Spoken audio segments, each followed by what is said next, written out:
সকাল 9টা ঘুম থেকে উঠে রান্নাঘরে ঢুকে খাওয়া হয়ে গেল বাসি খাবার, এরাও নেই? ও মায়েরা, এরাও নেই? এরা কি? এদের নাম দিলেন মহাপ্রভু বাঘিনী।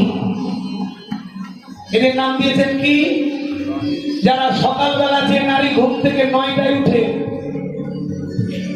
আগে তাও 30 বছর আগের মায়েরা তাও সকালবেলা উঠতো, কিন্তু এখনকার গুলো সব বাপের বাড়ি থেকে মোবাইলের ইঞ্জিনিয়ার হয়ে আসছে। রাত 3টা পর্যন্ত ফেসবুক চালাচ্ছে, সকাল 9টায় ঘুম থেকে উঠে রান্না করে খাওয়া হয়ে গেল। শাশুড়ি যদি কিছু বলছে তো আবার স্বামীর কলার ধরছে, 5.5 লাখ টাকা দিয়েছি তোর মা খ্যাচ খ্যাচারি শুনবো।